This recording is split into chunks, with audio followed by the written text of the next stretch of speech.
Constantinopla, la nueva Roma. La magnífica e impenetrable ciudad de Constantinopla fue la capital del Imperio Bizantino.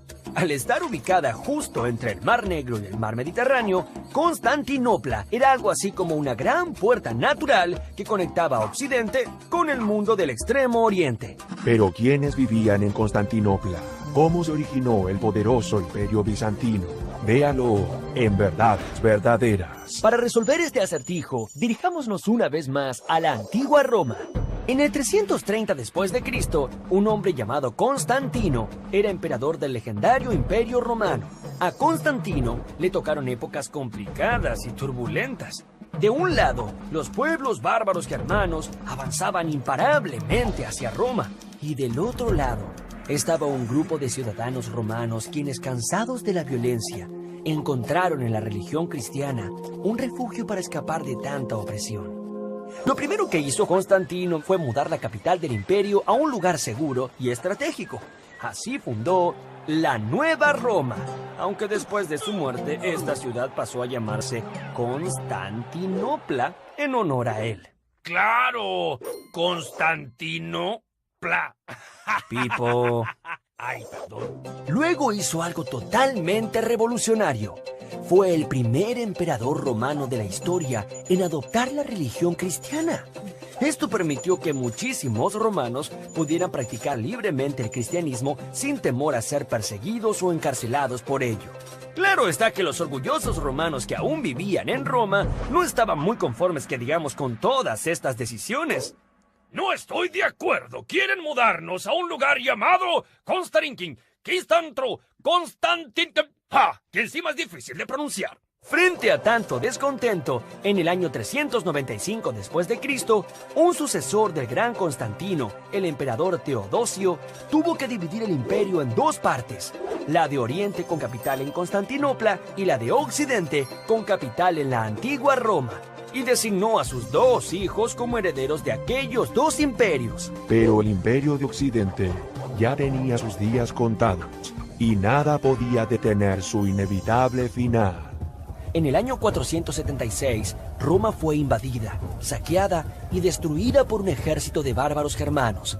Junto con la caída de Roma, el Imperio de Occidente fue totalmente desmembrado. El gran Imperio Bizantino.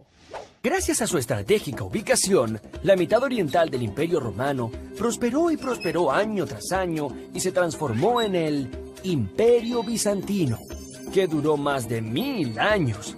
A principios del siglo VI, Bizancio tuvo su primer gran emperador. Este fue Justiniano el Grande.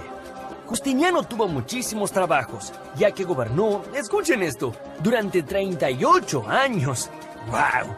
Justiniano tomó el dinero que quedaba gracias al comercio y con él mandó a hacer grandes obras.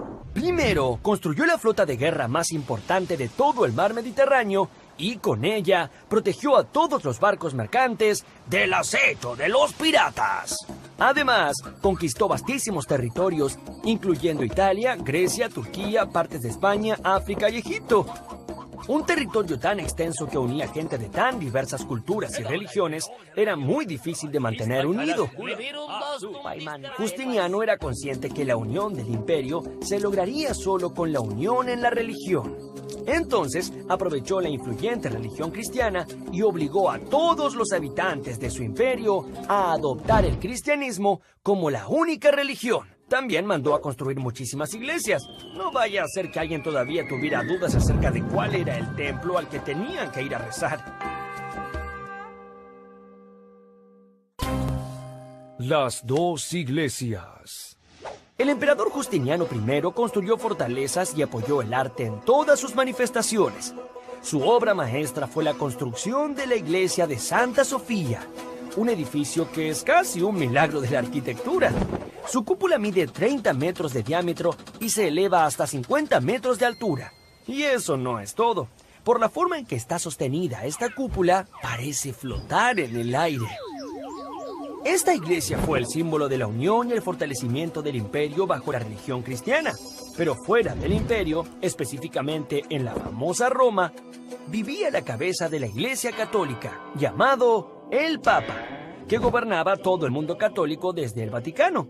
Resulta que a los papas de aquella época no les gustó el poder que Justiniano empezaba a tener sobre sus fieles. Ahora sí que no comprendo nada. ¿Acaso no eran todos cristianos? Sí, Pipo, todos eran cristianos, pero los papas en Roma querían tener el control absoluto de todos los cristianos del mundo, imponiendo cosas tales como la manera de enseñar la Biblia o el idioma en que se debía rezar. Y no les gustaba ver cómo las fortalecidas iglesias del Imperio Bizantino tomaban decisiones por su cuenta. Así, los viejos resquemores entre Oriente y Occidente se volvieron a hacer presentes.